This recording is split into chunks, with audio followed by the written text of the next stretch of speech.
Los contenidos de este producto audiovisual son realizados por estudiantes como ejercicio académico y no representan las posiciones institucionales de la Universidad de Manizales.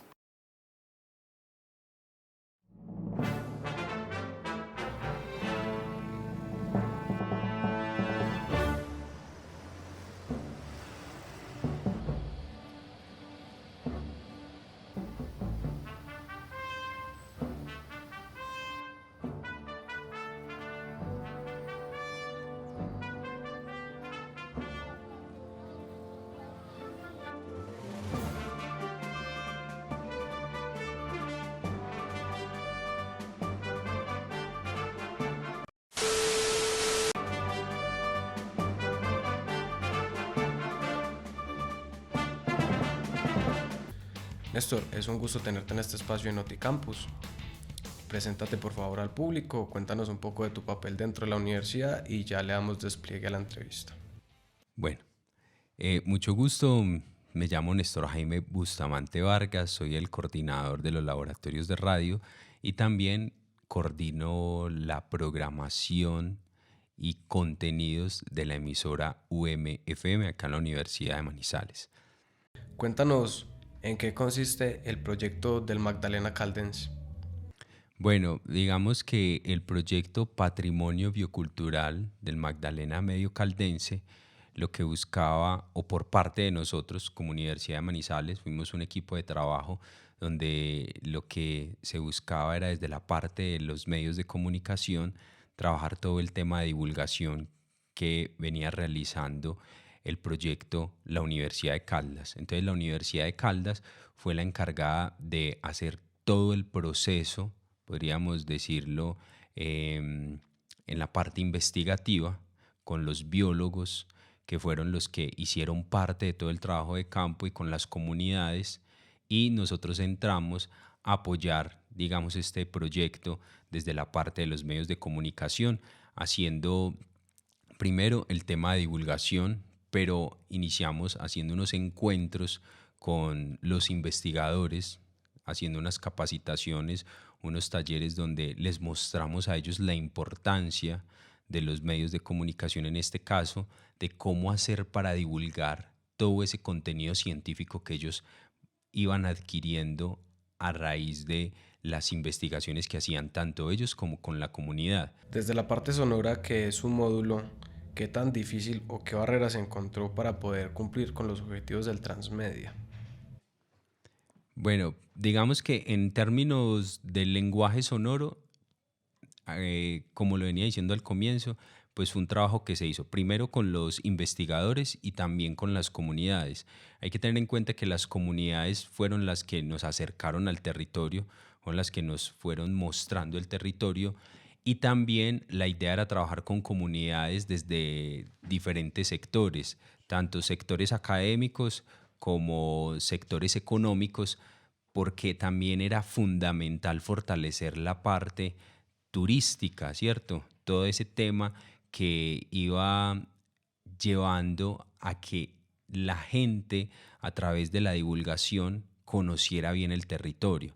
Entonces, lo primero que hicimos, el primer acercamiento que hicimos en todo el ejercicio fue llegar a las comunidades y hacer unos talleres para que ellos comprendieran y que de cierta manera también pudiesen ellos afrontar el reto de comunicar lo que ellos tenían en su espacio, en su territorio. Entonces entramos desde talleres donde hablamos de la imagen y del sonido. Entonces Alejandro, que fue el encargado de todo el tema fotográfico y de video, pues digamos que lo articulamos con el lenguaje sonoro para poder trabajar los elementos de los productos audiovisuales. En términos del audio, barreras o retos, creo que el reto más grande fue llegar a que la gente comprendiera que todos los territorios tienen un sonido distinto, o sea, suenan diferente. No es lo mismo decir que el sonido de la ciudad de Manizales va a sonar igual a el sector del río La Miel.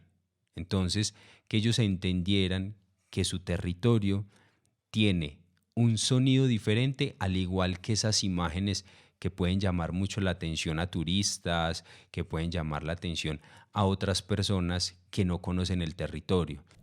¿Qué clase de retroalimentación encontró en el trabajo con la comunidad y con los biólogos? Pues retroalimentaciones, pues uno pensaría, siempre cuando uno habla de retroalimentaciones, uno cree que pueden ser negativas, pero yo creo que las retroalimentaciones fueron muy positivas, en el sentido de que muchos de ellos nunca habían visto o nunca habían entendido su territorio desde el sonido, o quizás sí lo tenían claro, pero nunca lo habían dibujado de esa manera, porque para ellos es normal, por ejemplo, en el tema del avistamiento de aves, eh, pensar que uno va a ver aves y no a escuchar las aves, ¿cierto? ¿Por qué? Porque el sonido en ocasiones se vuelve paisaje. Entonces, claro, para ustedes es muy bonito, por ejemplo, ver un ave con unos detalles y unos colores interesantes, o por ejemplo, para la gente que conoce un poco de aves, pues el hecho de ir a conocer esa especie es algo muy bonito. Pero cuando ellos se incorporan el sonido del ave, entonces ahí ya hay un todo, hay un conjunto, al igual que pasa con los monos tití. Entonces es no solamente ver el mono, sino escucharlo. Y también pasó con muchas otras especies que encontramos en el Magdalena Medio. Y también algo muy curioso, y era el tema, por ejemplo, de la flora, ¿no? O sea, porque uno llega y dice, venga, pues yo voy a ir a ver X o Y planta, pero el sonido ahí, ¿cómo juega? ¿Cómo, cómo voy trabajando el sonido a la hora de ir a ver un paisaje como un bosque, el río? Y entonces cuando se empiezan a articular ese tipo de cosas, pues ellos empiezan a tener una dimensión distinta y no se queda solamente en la fotografía y el video sin sonido, sino que ya le empiezan a dar unas realidades distintas y empiezan a encontrar que todo era mágico. ¿Por qué el Magdalena Caldense y no otra parte del territorio? Pues inicialmente podríamos decir que fue la convocatoria que se hizo. O sea, como ese es un proyecto por regalías del Estado, entonces el Estado quería, o digamos que a través de ese proyecto de regalías, lo que se buscaba era mostrar el patrimonio biocultural que tiene el Magdalena Caldense. Entonces, pues la Universidad de Caldas fue la que se encargó de participar en todo el proyecto, de formular el proyecto, y nosotros podríamos decir que la Universidad de Manizales, con el equipo de trabajo, pues entramos como apoyo a ese proyecto al que la Universidad de Caldas pues ya se había apuntado. ¿Cómo fue la dinámica del trabajo o la logística que llevaron a cabo para poder hacer el producto transmedia? Bueno, en el proyecto la dinámica de trabajo fue muy bacana, primero porque iniciamos con algo que en lo personal a mí me ha gustado mucho, y es poder llevar lo poco o mucho que uno pueda conocer desde el punto en el que uno está ubicado, de llevarle esas cosas a las comunidades. Pero también uno se encuentra que hay personas que de manera empírica, de manera didáctica, ha logrado conocimientos que uno quizás va y no más refuerza.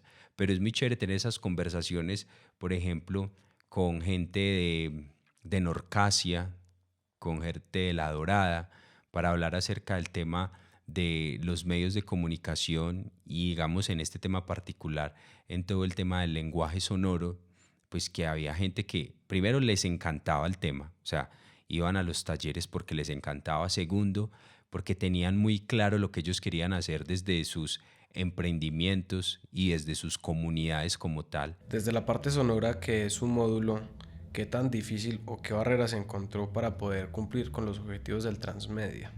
De la parte sonora, es que a veces incorporar el lenguaje sonoro con el escrito es muy diferente, o sea, tiene sus diferencias. Entonces, por ejemplo, me pasó en algún momento con Juanita con los cuentos, o sea, porque cuando una persona escribe un cuento, lo está escribiendo ¿para qué? Entonces lo escribe para que sea leído o para que sea escuchado. Entonces son dos cosas muy distintas, porque si tú vas a crear un contenido para que sea leído, pues la forma de escribirlo va a ser para que la gente no más lo lea. Pero cuando tú vas a escribir un producto o cuando tú vas a escribir algo para que suene, pues la forma en la que se escribe es totalmente distinta. Entonces los invito en Instagram, Eureka Manizales, para que no se pierdan ningún contenido científico de todo este trabajo investigativo que hicieron tantos profesionales y tantos biólogos que estuvieron ahí metidos, trabajando y tratando de hacer un rastreo interesante de toda esa biodiversidad que tiene el Magdalena. Entonces la invitación es esa, Eureka Manizales en Instagram, y ahí van a encontrar contenido científico bien interesante.